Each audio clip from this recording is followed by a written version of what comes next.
Welcome to Creative Cooking. Today we're reinventing breakfast with something similar to Eggs Benedict, but it's not Eggs Benedict.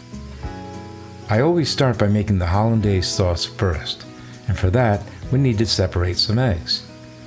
Now I've been doing it this way for as long as I can remember. No egg separators for me. I just wash my hands before I do it, and I wash my hands afterwards. You're always washing your hands when you're in the kitchen, right? Or at least you should be.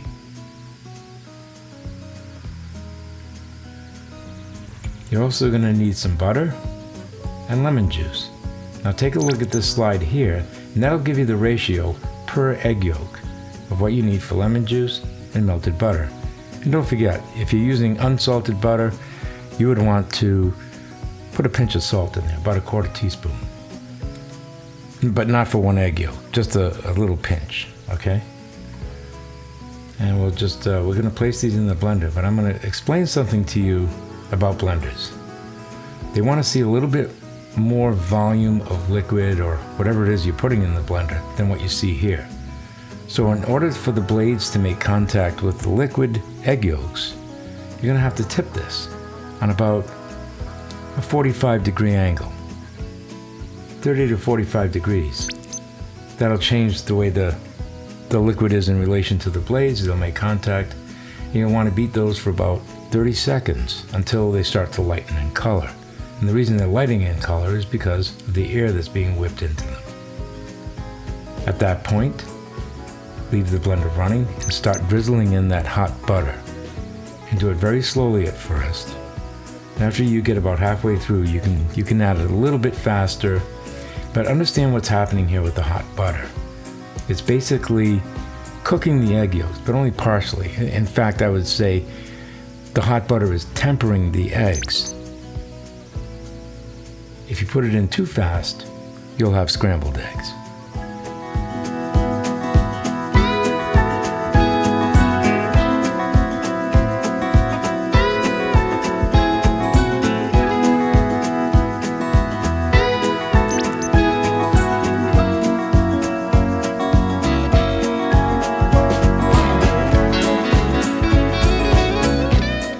Done, it's going to look something like this.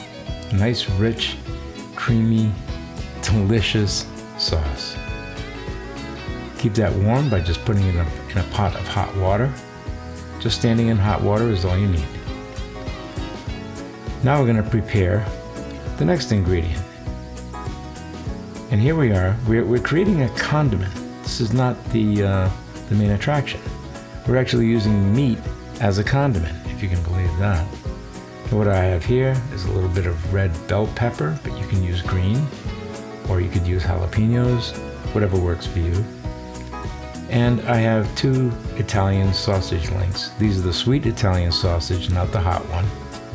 And we just want to remove the casing because we're going to brown that just like we would ground beef or ground pork. But if you don't like meat, try different colored bell peppers or maybe some mushrooms. Or any vegetable you can think of. I would think that the mushrooms would probably go really well with this. And then to cook it, I like to use this flat edge spatula because it helps me to chop up the sausage and maybe break up or chop up some of the vegetables if I didn't chop them right in the first place, right? And you want to just cook it until it looks like that.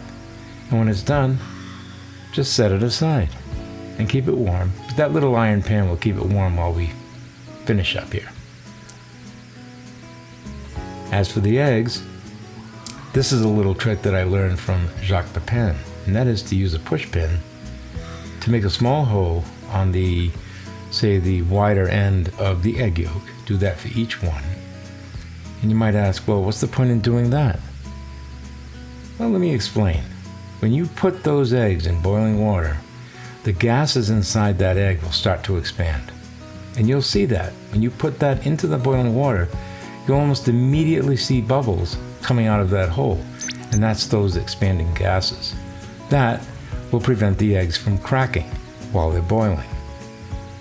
Now it's important that you boil them for only 6.5 minutes. Do not exceed 7 minutes or they will not be soft boiled eggs. And then at 6.5 minutes, drain out the hot water and immediately run cold water. And there's no need to use ice, just cold tap water. Let it fill the pan, drain it out, and then do it again. And after 2 minutes, 2.5 minutes, those eggs will still be warm, but you will have stopped the cooking, so we'll still have a liquid center in that egg. Then just simply peel under warm water. And then to keep them warm while you finish putting things together, just put them in warm water. Now for the pasta. I was walking through the supermarket one day and I saw these little nests. And I said, gee, what could I do with those? And I get this incredible idea to make boiled eggs and put them in there, like a bird's nest, right? That was the whole idea. I mean, I just created this out of thin air. And I'm glad I did. Now to cook them, you'll want to put them in a shallow pan like this to make sure that they stay flat in the water. And you only want to cook them per the package directions. And for the Colavita brand, that was 3 minutes. 3 minutes, and just immediately remove them to a warm plate. And then you can start assembling this breakfast. Now, if this has been really useful to you, like any of the other videos, feel free to subscribe to the channel so you don't miss any of this stuff, because I'm constantly coming up with ideas like this. Oh yeah. And so go ahead, put a little bit in the center, but not too much, because you want that nest to be able to hold the egg. You want it to cradle the egg. So just sprinkle some around, and you'll notice that what we're really doing is using it as, well, a garnish. Because the main event here really is the boiled eggs. In this case, soft boiled eggs. But we're not done yet. We have to go out and we have to grab that Hollandaise sauce and pour some of that over the top. I thinned it out just a little bit because I want it to be able to seep down into the pasta, but that's optional. You can keep it at the full, heavy-bodied sauce that you created when you did it in the blender.